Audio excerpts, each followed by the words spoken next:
할렐루야.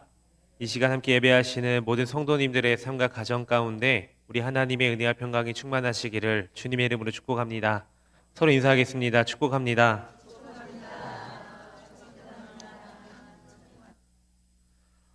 제가 어릴 적 일이었습니다. 초등학교 1학년 때 이 친구 하나가 자전거가 생기게 됩니다. 그래서 자전거를 타고 제 앞을 쌩 하고 지나가는데 그 모습이 참 멋있게 보였습니다. 그래서 그 친구에게 자전거를 좀 가르쳐 달라고 부탁을 합니다. 그런데 자전거를 배울 때 누구나 다 이런 마음을 가져본 적 있지 않습니까? 넘어지면 어떡하지? 이러한 불안감 때문에 자전거를 배우는 것이 참 힘들게만 느껴집니다. 그래서 나오는 고유지책이 이 뒤에서 다른 한 사람이 그 뒤를 잡아주면서 자전거를 달리는 것입니다. 그리고 자전거를 배우는 사람은 열심히 자전거 페달을 밟아봅니다. 그러다 보면은 어느새 두려움은 사라지고 금세 자전거를 배울 수가 있게 됩니다. 아무래도 누가 뒤에서 잡아주다 보니까 넘어지려 해도 다시 균형을 잡을 수 있게 되고 또 심하게 넘어지지 않으니까 두려움이 줄을 수밖에 없는 것 같습니다. 그렇게 한 사람이 뒤에서 잡아주고 달리다가 서서히 손을 떼면은 그때부터는 스스로 자전거를 탈 수가 있게 됩니다.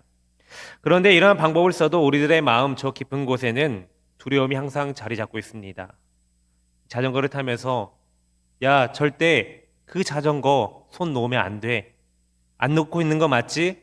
절대로 놓으면 안 된다라고 하면서 뒤에서 잡고 있는 친구에게 신신당부를 합니다. 그러면은 뒤에 있는 친구는 자전거를 졸졸 따라가면서 자전거 잡지 않은 채 그럼 잘 잡고 있어. 걱정하지 마라고 하면서 추임새만 넣을 뿐입니다. 그렇게 함께 달리다가 이제는 따라가는 것조차도 멈춥니다. 자전거를 탄 사람의 모습은 이미 뒤에서 잡아주던 사람의 손이 놓은 지 이미 오래되었는데 계속 뒤에서 잡고 있는지 확인을 하면서 그렇게 앞으로만 페달을 밟고 달립니다. 그러다 한 바퀴 돌아오는 길에 분명 내 뒤에 있어야 될 친구가 내 눈앞에 있는 것을 보고서 급 두려움에 휩싸이게 됩니다. 그러면서 잘 달리고 있던 자전거 앞바퀴가 휘청거리기 시작하더니 곧 넘어지고 맙니다. 지금껏 잘 달리다 자신 혼자 자전거를 타고 있다라는 생각을 하니까 충분히 자전거를 탈 수 있음에도 불구하고 혼자서 탈 수 없다라는 그 믿음으로 넘어지고 마는 것입니다. 오늘 본문 말씀 가운데서 예수님과 제자들은 갈릴리 호수를 건너가는 중에 커다란 풍랑을 만나게 됩니다.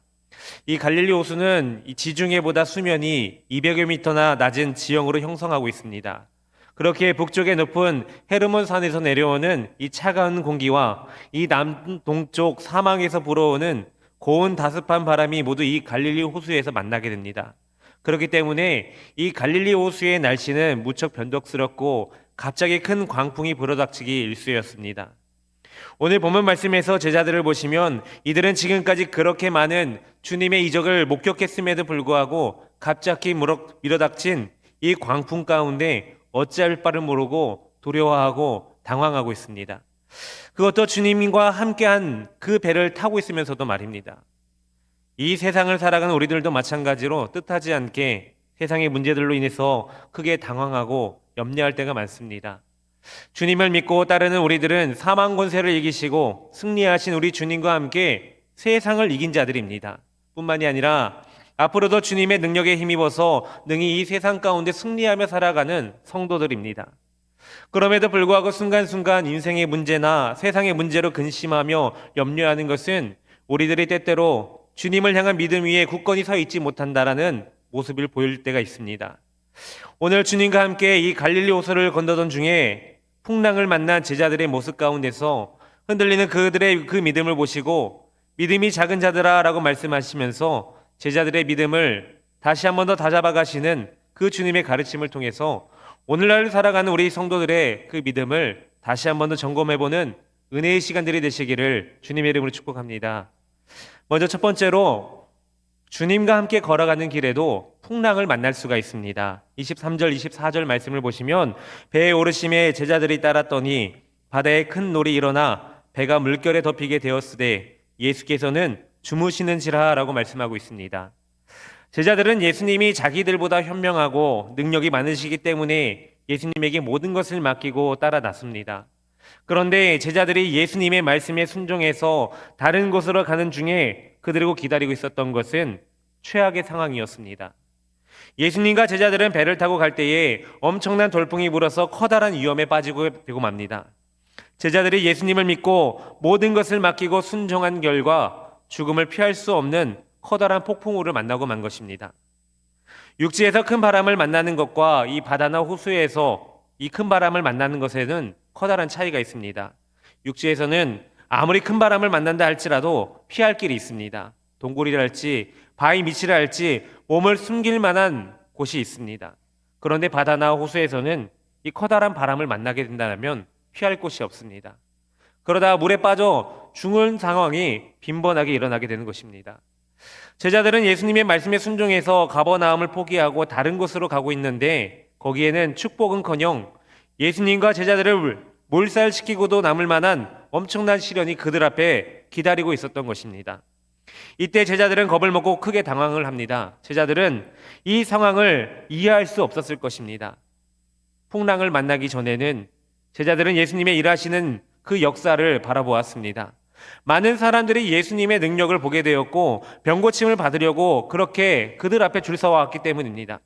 예수님께서는 이 가버나움에서 많은 병자들을 고치시고 귀신 들린 사람들을 치료해 주셨습니다. 이러한 예수님과 함께 있다라면 모든 것들이 잘 될 것이다라고 생각했을 것입니다.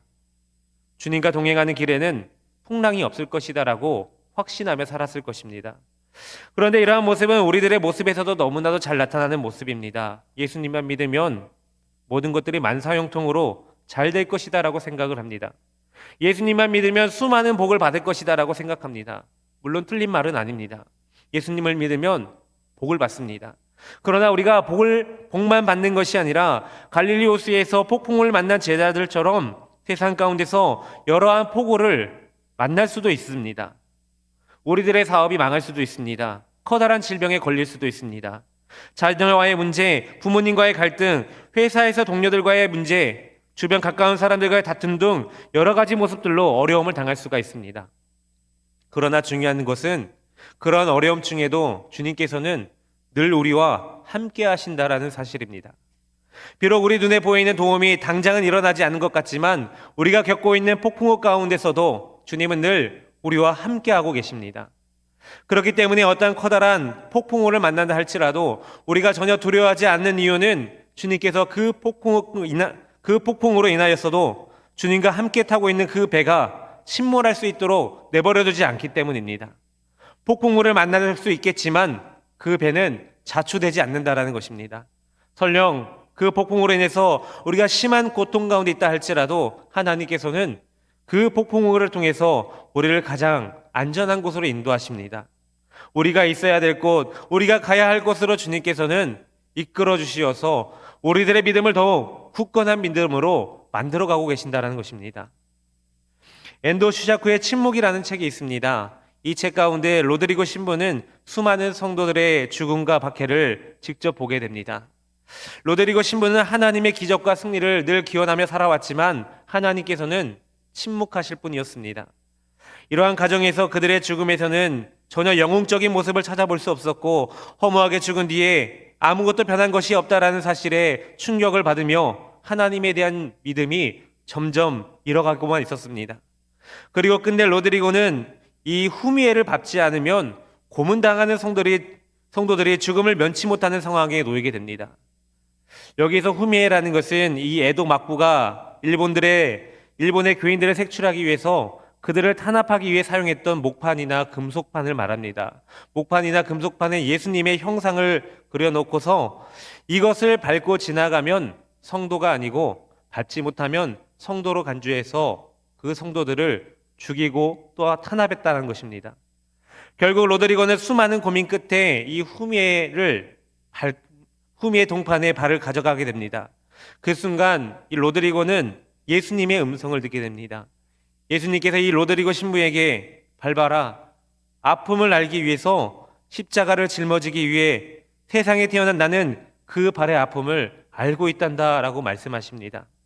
로드리고 신부는 하나님께서 침묵하시고 있었던 것이 아니라 자신들과 함께 고통을 받고 있었다라는 것을 깨닫고 진심으로 하나님의 가르침을 이해하게 되었다라고 합니다. 성도 여러분, 지금까지 제자들은 예수님의 능력을 보고 모든 것을 믿고 맡겼습니다. 그런데 그들의 마음 가운데 슬슬 불안한 마음이 자리 잡기 시작합니다. 과연 주님께서는 그렇게 많은 사람들이 몰려 있는데 그곳을 버리고 떠나신 걸까? 왜 주님은 이러한 위험이 있는 곳으로 오신 걸까? 그리고 왜 주님은 우리가 이렇게 위험에 처해 있는데도 저렇게 잠만 주무시고 계시는 걸까? 우리들은 무엇인가를 믿고 있다가 그것이 믿을 만한 것이 아니라고 생각하게 될 때 커다란 두려움에 휩싸이게 됩니다. 제자들은 예수님을 믿고 따라 나섰지만 커다란 위기를 만나게 되었고 예수님에 대한 믿음이 흔들리기 시작한 것입니다. 그러나 제자들은 아직 잘 모르고 있는 것이 하나 있었습니다.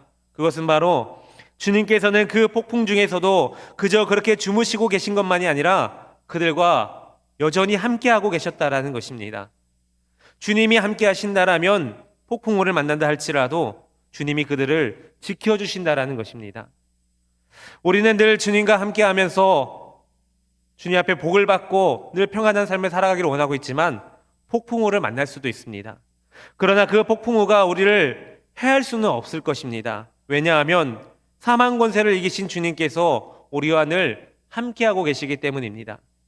여러분들의 삶 가운데서 어려움이나 근심거리가 있으십니까? 그러나 그 모든 과정 가운데서 주님이 늘 여러분들과 함께하고 계신다는 사실을 기억하시면서 늘 주님 앞에 굳건한 믿음으로 나아가는 저와 여러분들이 되시기를 주님의 이름으로 축복합니다.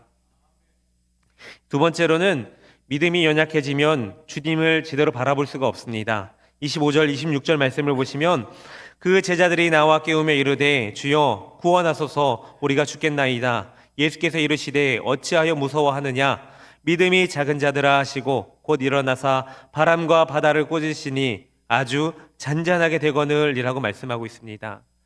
제자들은 처음에는 이러한 환경 가운데서 예수님을 깨우지 않았을 것입니다. 제자들은 예수님을 좀 더 주무시게 하기 위해서 깨우지 않은 것이 아니었습니다.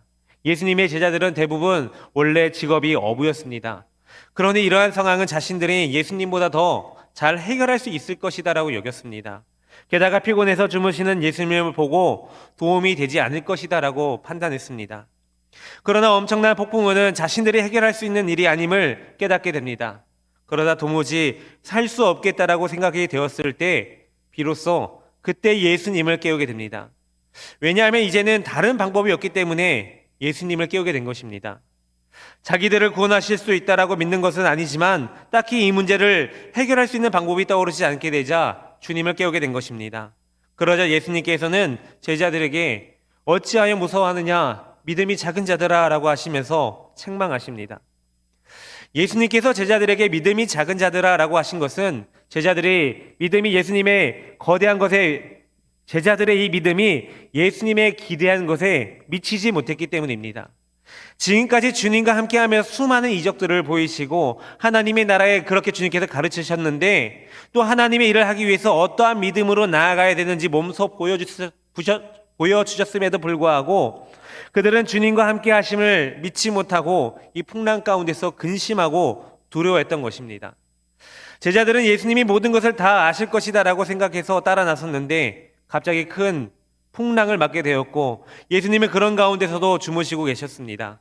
그래서 제자들은 예수님이 의지할 만한 분이 아니다라고 생각되면서 두려움에 빠지고 만 것입니다.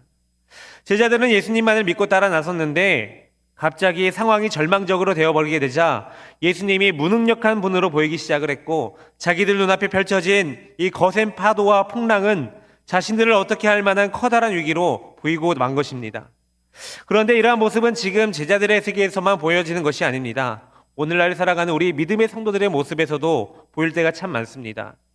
주님께서 우리들의 삶 가운데서 보여주시고 크고 작은 기적들이 있음에도 불구하고 우리에게 작은 손해가 하나가 생기게 된다면 우리는 매우 불편하게 생각합니다.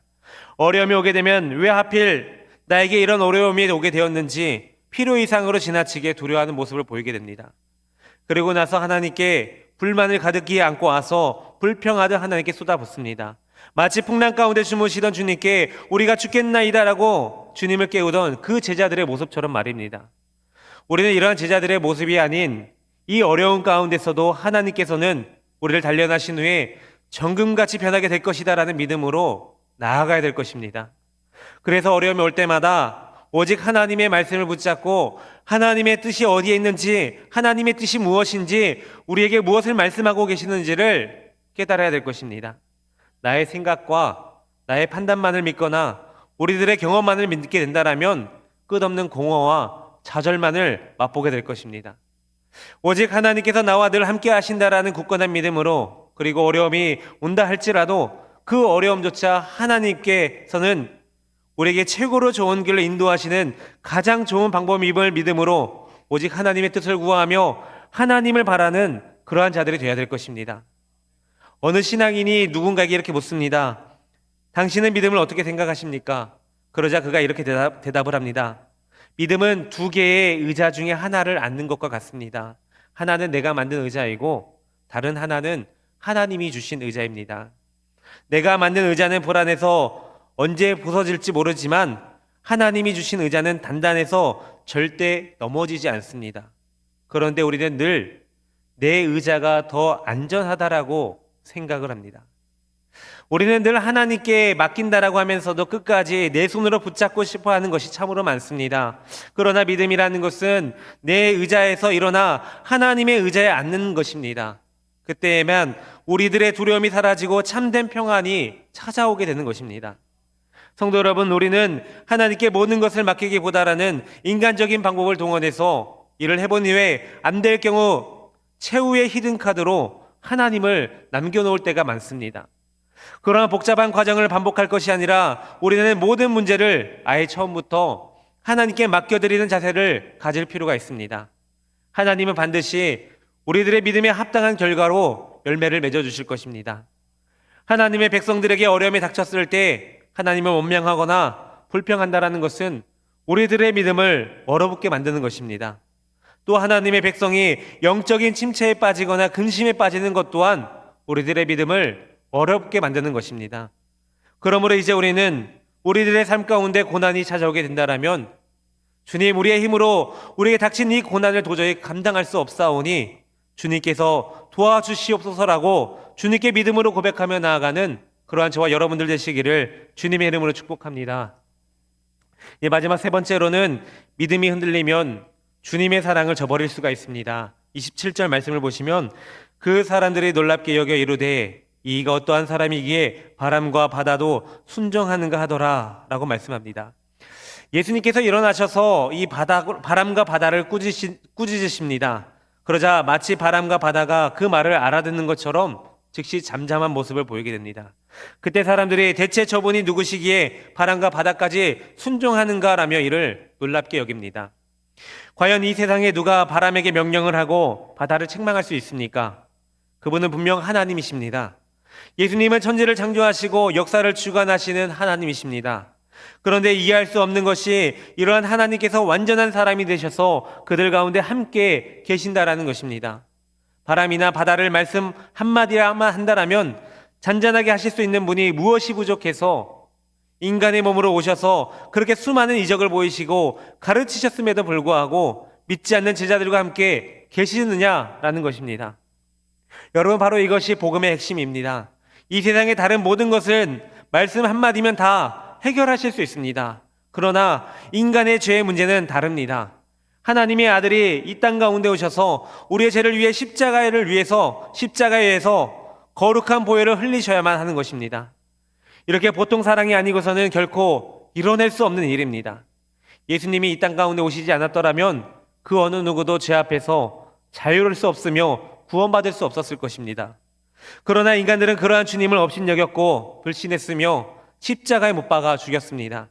뿐만이 아니라 주님을 믿고 따랐던 제자들은 예수님이 잡히시던 날 아무것도 하지 못했습니다. 예수님의 수제자였던 베드로는 주님은 그리스도시요 살아계신 하나님의 아들이십니다라고 고백을 했지만 주님이 잡히시던 날 밤 3번이나 주님을 부인하고 맙니다. 베드로의 믿음이 예수님의 로마 군인들에게 잡히시고 수많은 군중 사이에서 흔들리게 되었던 것입니다. 자신들의 눈앞에 펼쳐지는 고난으로 인해서 믿음이 연약해져서 주님에 대한 사랑을 저버리고 말았던 것입니다. 이 세상을 살아가는 우리들의 모습도 이러합니다. 거룩한 주일날 또는 이렇게 하나님 앞에 예배하는 이 시간 가운데 뜨겁게 하나님을 찬양하고 열정적으로 기도하며 주님을 사랑한다라고 고백하지만 세상으로 돌아가게 되면 우리들의 고백은 어느 순간 사라져버리고 맙니다. 주님께서 나를 사랑하시고 나를 위해 십자가에서 죽으시어 구원하여 주셨음을 우리는 알고 있지만 그럼에도 불구하고 세상이라는 벽 앞에 우리의 믿음이 흔들리고 마는 것입니다. 우리의 연약한 믿음은 순간 다가오는 어려움만 면하는 것이 목적이기 때문에 작은 고난 가운데서도 쉽게 흔들리고 무너지고 마는 것입니다.